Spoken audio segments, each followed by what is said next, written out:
মুখ্যমন্ত্ৰীৰ এক্স হেণ্ডেলত কৰা এটা পোষ্টে তেওঁক নিজকে কৰিলে হাঁহিয়াতৰ পাত্ৰ।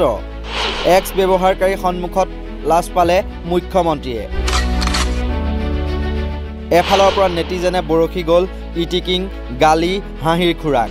বিদেশ ভ্ৰমণতো নিজৰ চাৰ্জাৰ নিবলৈ পাহৰা মুখ্যমন্ত্ৰীয়ে বিমানত অচিনাকি যুৱকৰ পৰা ল'লে ইণ্টাৰনেশ্যনেল প্লাগ আৰু চাৰ্জাৰ। তাৰ পাছতেই টোপনি নামাৰোঁ বুলি ফিতাহী মৰা মুখ্যমন্ত্ৰীৰ আহিল আকৌ দুৰ্ঘূৰ টোপনি।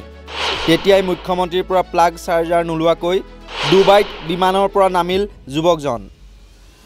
এই সন্দৰ্ভত মুখ্যমন্ত্ৰীয়ে এক্সৰ হেণ্ডেলত লিখি কয়, আজি পুৱা মই দিল্লীৰ পৰা ডুবাইলৈ এমিৰেটছৰ বিমানেৰে যাত্ৰা কৰিছিলোঁ, য'ত এজন দয়ালু যুৱ ভদ্ৰলোকে মোক তেওঁৰ ইণ্টাৰনেশ্যনেল প্লাগ আৰু চাৰ্জিং কেবল কিছু সময়ৰ বাবে ব্যৱহাৰ কৰিবলৈ দিলে।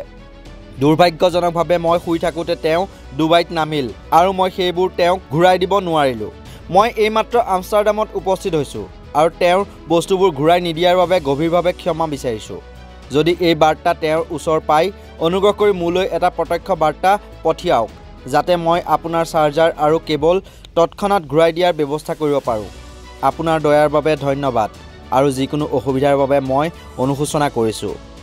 মুখ্যমন্ত্ৰীয়ে এই টুইট দিবলৈহে পালে। তেওঁক উভতি ধৰি ৰিটুইট কমেণ্টৰ বৰষুণেৰে উপচাই দিলে। এজনে লিখিছে, ছাৰ আপুনি আপোনাৰ ফোন সোনকালে পৰীক্ষা কৰক। মই ক'ব খোজোঁ আপুনি ফোনটো সলনি কৰক সোনকালে। কল, মেছেজ, ডাটা সকলো ডিলিট কৰক। মুখ্যমন্ত্ৰী হিমন্ত বিশ্ব শৰ্মাই মিছা মাতিছে নেকি? সেয়াও গ্ৰকক সুধি চাই এজনে লিখিছে, এইটো বাস্তৱিকতে সত্যনে? দিল্লীৰ পৰা ডুবাই হৈ আমষ্টাৰডামলৈ কোনো সংযোগী বিমান আছেনে, য'ত দিল্লীৰ পৰা আমষ্টাৰডামলৈ যাত্ৰীসকলৰ কোনো নমাৰ বাবে প্ৰয়োজন নাই?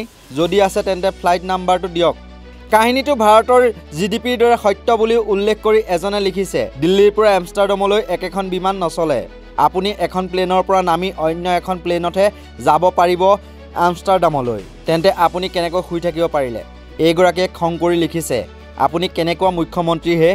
আনকি বিদেশ ভ্ৰমণ কৰাৰ সময়ত চাৰ্জাৰ এডালো লগত নিয়াৰ পৰিকল্পনা কৰা নাই, লগতে তৎক্ষণাত ঘূৰি আহিবও নোৱাৰে। বাছেৰে যাত্ৰা কৰাৰ দৰে কাহিনী কৈছে আপুনি। অসমৰ ৰাইজে কঠিন সময়ৰ সন্মুখীন হ'ব। অন্য এগৰাকীয়ে মুখ্যমন্ত্ৰীক উপদেশ দি লিখিছে, আপুনি আপোনাৰ নিৰাপত্তা নিজেই খেলিমেলি কৰিলে। আনৰ কেবলৰ দ্বাৰা আপোনাৰ ফোন চাৰ্জ কৰাটো আটাইতকৈ ভয়ংকৰ কামবোৰৰ ভিতৰত এটা। আপুনি নাজানে কাৰ উদ্দেশ্য কি, গতিকে আপোনাৰ ফোনটো কেতিয়াও আন কাৰোবাৰ কেবলেৰে চাৰ্জ নকৰিব। ফোনৰ নিৰাপত্তাৰ লগতে গোপনীয়তাৰ ক্ষতি হ'ব পাৰে, আপোনাৰ ব্যক্তিগত ডাটাৰ গোপনীয়তা আৰু বহুতো। এইগৰাকীয়ে আকৌ ৰিটুইট কৰি লিখিছে, এক্সৰ বহু লোকে যিকোনো শ্ৰেণীৰ ভ্ৰমণৰ যিকোনো বিমানত টেক অফ আৰু লেণ্ডৰ বাবে অনুসৰণ কৰা পদ্ধতিসমূহ জানে। এইজনলৈ চাওক, আমাৰ টকাৰে মানে ৰাইজৰ টকাৰে বিদেশ ভ্ৰমণ কৰা বুলি লিখি দিলে বাপ্পেকে। মুখ্যমন্ত্ৰীৰ নিৰ্দেশ একান্তভাৱে মানি যিকোনো ব্যক্তিক গ্ৰেপ্তাৰৰ ক্ষেত্ৰত দক্ষতাৰ পৰিচয় দিয়া অসম পুলিচৰ নামো এগৰাকীৰ ৰিপ্লাইত স্থান পালে। ছাৰ, অসম পুলিচক টেগ কৰিবলৈ নাপাহৰিব।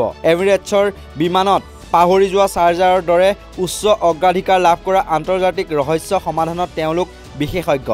মই নিশ্চিত যে তেওঁলোকে বাকী সকলো কাম বাদ দি আপোনাক কেৱল ধাৰলৈ দিয়া ভদ্ৰ লোকজনৰ বাবে গ্ল'বেল মেনহাণ্ট আৰম্ভ কৰি দিব।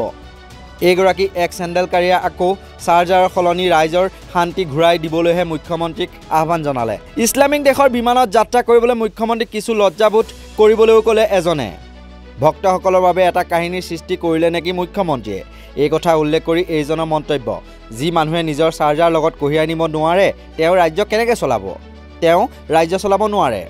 এইজনে আকৌ খঙত টিঙিৰি তোলা হৈ কৰদাতাসকলৰ ধন এনেকৈ ঘূৰাই বিচাৰি টুইট এটা কৰিবলৈ মুখ্যমন্ত্ৰীক দাবী জনালে। এজনে আকৌ ইটিকিং সূচকভাৱে লিখিছে, এমিৰেটছৰ বিজনেছ ক্লাছত আপোনাৰ ন্যূনতম সুবিধা যেনে চাৰ্জিং পৰ্ট আৰু কেবলৰ আনুষংগিক বস্তু থাকিবই লাগিব। মই জানো, আপুনিও সেই কথা জানে। অৰ্থাৎ মই বুজাই নিদিলেও বুজিলে নহয় কি ক'ব খুজিছে এইজনে। আৰু বহু প্ৰতিক্ৰিয়া আছে, আপুনি নিজে মুখ্যমন্ত্ৰীৰ এক্স হেণ্ডেলত গৈ কমেণ্টবোৰ পঢ়ি ল'ব। কিন্তু এনেদৰে এতিয়া মুখ্যমন্ত্ৰীয়ে এক্স হেণ্ডেলত টুইট কৰাৰ পাছতেই এতিয়া তেওঁক উভতি ধৰি জঁপিয়াই পৰিছে বহু নেটিজেন। মুখ্যমন্ত্ৰীয়ে মিছা মতা বুলি একাংশই প্ৰমাণ কৰিবলৈ উঠি পৰি লগাৰ লগতে একাংশই গালি ইটিকিঙৰে হাঁহিয়াতৰ পাত্ৰ কৰিলে মুখ্যমন্ত্ৰীক। বোলো অ'ৱা হৰি অ'ৱা ৰাম, বিদেশ ভ্ৰমণত চাৰ্জাৰ লগত নিবলৈ পাহৰা মুখ্যমন্ত্ৰীৰ অসমত আছে জানো কিবা কাম? News desk report, north east নাও।